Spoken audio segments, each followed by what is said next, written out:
소설 방축골. 안녕하세요. 오늘은 김사도 요한이 수레를 마치고 돌아와서 아이들과의 만남 읽어드리겠어요.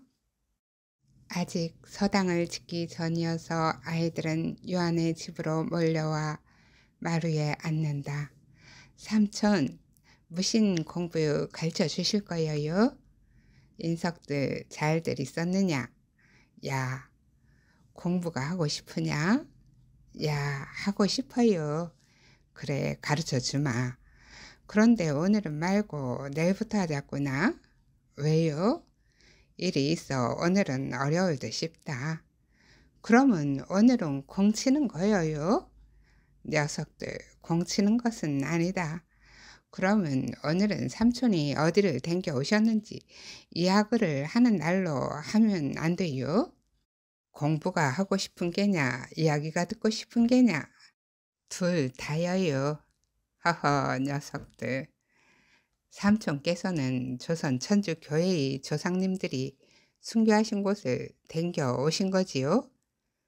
그래, 이벽 선생님과 조선의 성도들께서 학문을 나누었던 천지남과 김대건 신부님과 바다 건너 이국 땅에서 오신 목자들이 순교하신 한강변 사장터와 우리 조상님들이 순교하신 왕도를 다녀왔구나. 아이들이 고개를 끄덕이며 야, 맴이 많이 아프셨지요? 한다. 삼촌, 조선 천주교회는 언제부터 있었어요? 우리 조선 천주교회는 천주님께서 세우신 교회란다. 어쩌면 지금도 세우고 계시는 중이라고 해야 옳을지도 모르겠구나. 지금 우리가 당하고 있는 모진 박해와 고통은 조선 천주교회가 세워지기 위해 뿌리를 내리고 있는 중으로 여겨지는구나. 조선의 천주교회는 박해와 여러 가지 어려움으로 목자도 귀하고 교우들은 숨어서 믿음을 지켜나가는 어려움 중에 있으나 천주님은 조선에 당신의 교회를 세우기로 하신 이상 조선은 분명 자유롭게 천주님을 믿는 나라가 될 것이라 여긴다. 이벽 선생님이 천주님을 모르면서도 천주님의 길을 따랐던 것은 인력으로 되어진 일이 아니고 천주님의 섭리라고 생각되는데 너희들의 생각은 어떠냐? 지들이 뭘 알아야 답을 하지요. 머리가 조금 큰 아이들은 우물쭈물 하더니 요셉이가 입을 연다. 지는 천주님이 무슨 교회를 그렇게 세우시는지 도통 모르겠어요. 사람이 잡혀가서 죽고 여기저기로 피난 댕기면서 숨어서 기도하고 이게 사람이 할 짓인가요? 하하하하, 요셉이 너는 여전하구나. 그러게 말이다. 천주님의 생각은 사람의 생각과 달라서 하시는 일도 다른 것 같구나. 그래도 보아라. 모진 박해와 죽음으로 이어진 신앙임에도 불구하고 점점 더 많은 이들이 천주님을 믿고 있고 교우들이 가슴에 뜨거운 불길이 타오르는 것은 분명 성령의 도움이 아니고서는 가능한 일이 아니지 않느냐. 내 눈에는 마치 불길이 높이 솟아오르고 있는 것만 같구나. 아이들은 알아듣지 못하는 듯 눈알만 굴린다. 얘들아, 천주님이 이 나라 조선을 사랑하고 계시는 게 느껴지지 않느냐? 삼촌은 천주님이 이 나라 조선을 사랑해서 그런 것처럼 보이세요? 지 눈에는 조선 천주교회가 쑥대밭이 되어가고 결국 죄다 죽을 것만 같아요. 내 눈에는 아주 뜨거운 불길이 하늘에서 조선으로 연결되어 있는 것만 같구나. 불길이 내려오는 것인지 올라가는 것인지 구분이 안 될 정도로 하나가 되어 연결이 되어 있는 것 같구나. 아이들은 여전히 요한의 말을 알아들을 수 없다는 듯이 어리둥절해 하였다. 요한은 마치 자신에게 무슨 다짐이라도 하듯이 감정을 드러내었던 것이다. 조선의 천주교회는 진리에 목마른 선비들에 의해서 시작되었단다. 진리에 목마른 선비들이요? 그래, 진리를 추구하던 선비 한 분이 있었는데 그분이 서학을 공부하다가 천주님을 만나 이분이야말로 참 하느님이시며 참 진리로구나 라고 하며 믿게 되었다는구나. 천주님의 은총으로 그리 된 것이라 할 수 있지. 이벽 선생님을 말씀하시는 거지요? 아버지한테 들어서 알고 있어요. 그래, 맞다. 삼촌, 이벽 선생님에 대해서 말씀해 주세요. 이벽 선생님은 어려서부터 심성이 고운 분이었고 서학을 통해 천주님을 알고부터는 천주님의 모든 계명을 몸소 실천하여 한양에서 장안을 떠들썩하게 하셨다고 하더구나. 예나 지금이나 상놈은 감히 양반들을 쳐다보지도 못하였는데 그분은 신분을 따지지 않고 신분의 벽을 무너뜨리고 모든 사람들을 동등하게 대하시며 천주님을 전하기 시작하셨던 것이지. 천주님은 사람과 세상을 창조하신 분으로 육안으로는 보이지 않는 분이시지만 현세의 삶에서도 우리와 함께 계시며 또한 인간이 죽어서 가야 할 곳도 그분이 계신 곳이므로 우리는 마땅히 그분을 섬겨야 한다고 주장을 하였단다. 천주님은 영원한 우리의 부모님이시므로 이 세상에 태어난 사람은 누구나 마땅히 천주님을 공경해야 한다고 전하였던 거요. 천주님은 양반, 상놈, 애, 어른, 남녀를 구분하지 않고 모두가 소중하니 서로 존중하며 살도록 창조하셨기 때문에 우리는 그분의 자녀로서 그분의 뜻에 따라 서로 사랑하며 사는 것이 우리가 살아야 할 삶이라는 가르침에 사람들은 놀랐고 점점 많은 사람들이 몰려오기 시작했다는구나. 소문이 나서 그를 찾아와 천주님을 믿으려는 사람들이 점점 더 많이 늘어나기 시작하였던 거야. 그분은 인생의 생로, 병, 사가 끝이 아니라 사후에는 천주님을 믿고 선하게 산 사람은 천국으로 가고 악하게 산 사람은 지옥으로 간다는 진리를 사람들에게 전하면서 모두에게 선하게 살도록 가르쳤고 천상의 삶을 주신 분이야말로 참 진리이며 참 천주님이라고 가르치셨던 거지. 이벽 선생님은 조선의 이름난 학자들에게도 천주님의 진리를 전하게 되었고 그리하여 조선 천주교회는 이벽 선생님과 깨어있는 조선 학자들이 진리 추구로 시작되었던 거다. 진리 추구가 뭐여요? 학문을 글자 그대로만 받아들이는 것이 아니라 그 속에서 진리를 깨닫고 직접 실행하였다는 말씀이란다. 그러니까 학문을 삶으로 실천하셨다는 뜻이지. 우리 아버지가 그러시는디 이벽 선생님은 모든 벼슬을 마다하고 학문을 따라서 살려고 하다가 천주님을 영접하여 신앙의 길을 가시게 된 것이라고 들었어요. 그래, 너희들도 많이 알고 있구나. 이벽 선생님은 학문을 삶으로 실천하신 훌륭하신 분이었단다. 이벽 선생님의 집안은 높은 장군을 많이 지낸 무관 집안이었고 거기다가 이벽 선생님은 뛰어난 용맹과 장구를 가지신 분이어서 집안 어른들은 장군으로 만들고자 애를 썼으나 이벽 선생님은 강력하게 거부하고 학문에만 열정을 보였다는구나.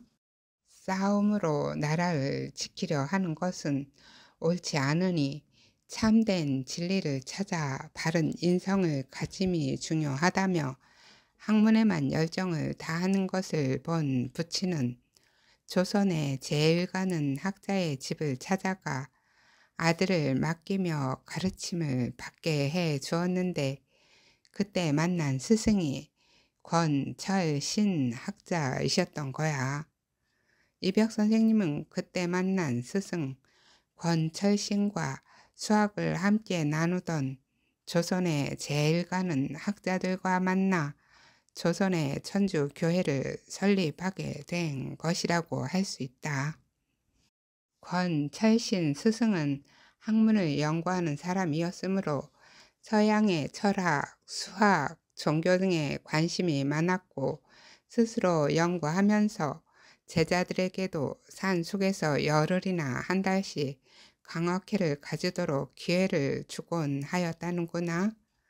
이런 스승 밑에서 공부한 이벽 선생은 스스로 천주학을 연구하다가 신앙을 받아들이게 되었고 어느 해 매우 추운 겨울에 학자들이 앵자봉 주어사에서 강학회를 한다는 소식을 듣고는 그곳을 찾아가 자신이 체험하고 터득한 서학을 학자들에게 전하게 되었다는구나. 학자들은 처음에는 이벽의 말을 들으려 하지 않았지만 이벽의 말솜씨가 평범하지 않은 데다가 이치에 맞는 말이었기 때문에 강학을 하는 내내 토론을 하고 연구를 하면서 많은 선비들이 이벽을 따라 직접 실행에 옮기게 되었는데 스승 권철씨는 학문 이상으로 받아들이지 않겠노라고 하다가 결국 동생 권일신과 다른 젊은 선비들의 변화를 보고서야 스승 권철신도 신앙을 받아들이고 신앙을 증거하는 큰 인물이 되어 조선의 신앙에 뿌리를 내리게 된 것이란다. 이런 모든 일들은 사람의 힘이라기보다는 천주님의 섭리라 하지 않을 수 없구나. 마침 1783년 동지에 권철신의 제자 이승훈의 아버지가 중국에 사신으로 가게 되었는데 이벽 선생님은 이승훈에게 중국으로 따라가서 세례를 받고 오도록 제안하였고 이에 이승훈은 기꺼이 승낙하여 중국에 있는 천주교회를 찾아가 세례를 받고 1784년 봄에 성서와 신앙교리 서적과 십자가 등의 성물을 가지고 돌아오게 되었구나. 아직 교리에 박지 않은 이승훈은 사제가 아니면서도 이벽과 권일신, 스승 권철신 등에게 세례를 주고 이벽 성조께서는 사제가 아니면서도 미사 집전까지 하였는데 이는 몰라서 행하였다는 것을 안 이후에는 크게 뉘우치고 중단하였고 결국 1794년 북경에서 목자를 모셔다가 조선에 처음으로 목자를 모시고 신앙의 길을 가게 되었구나.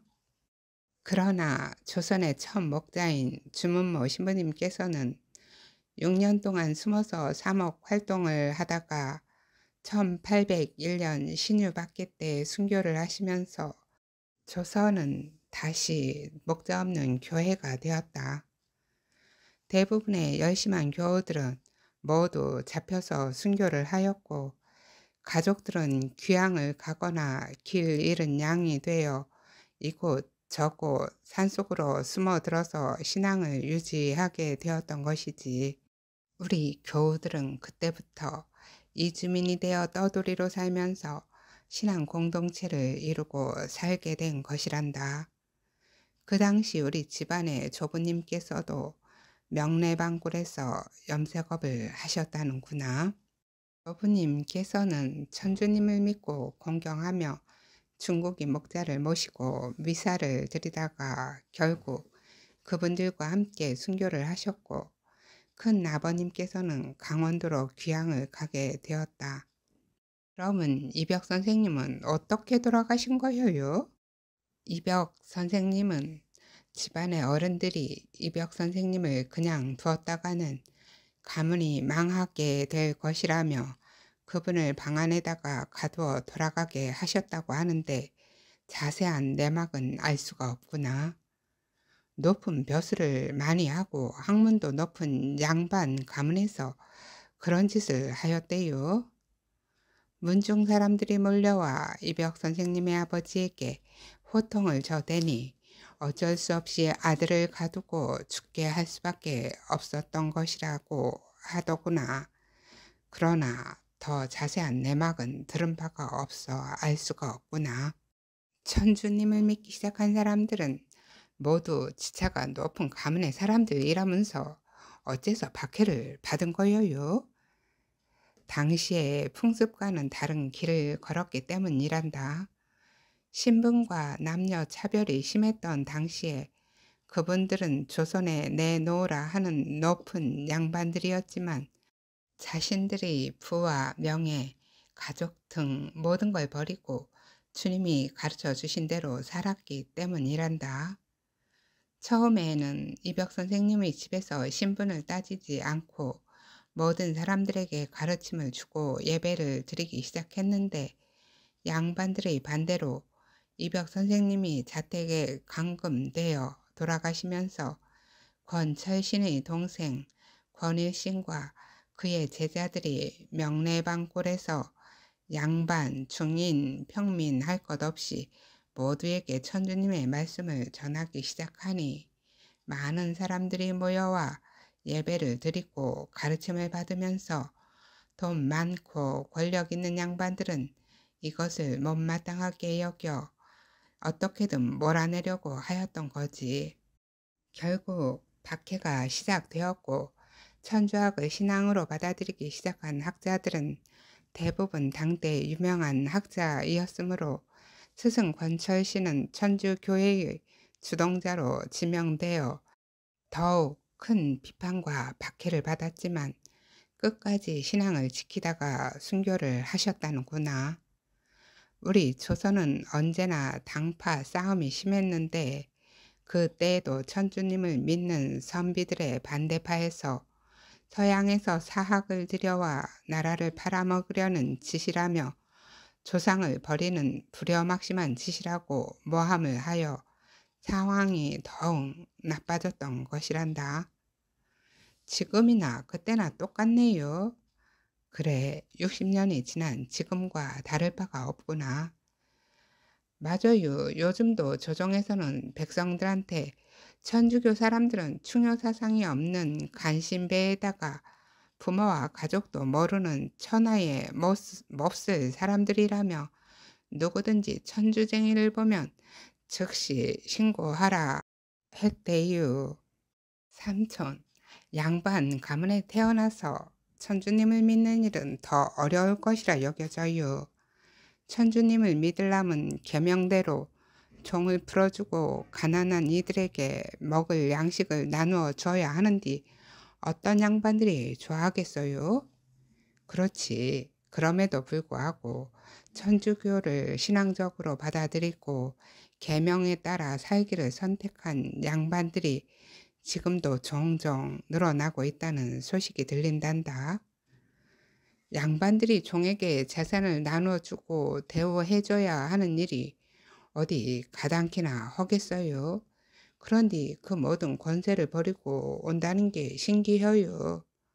하긴 그려요. 진천 베티골의 한 부자 양반도 재산을 모두 내놓고 산골짜기로 기도하러 들어갔다는 이야기를 들었어요. 너희들은 어디에서 그런 이야기들을 들은 게냐? 지들도 어른들 하는 소리를 들어서 아는 게 있구먼요. 그래, 너희들도 열심히 공부해서 이웃에게 모범을 보여주는 사람이 되고 이 세상이 구원의 길을 가도록 힘써야 할 것이다. 모두들 알아들었느냐? 야, 감사합니다. 오늘은 여기까지예요. 사랑합니다. 축복합니다.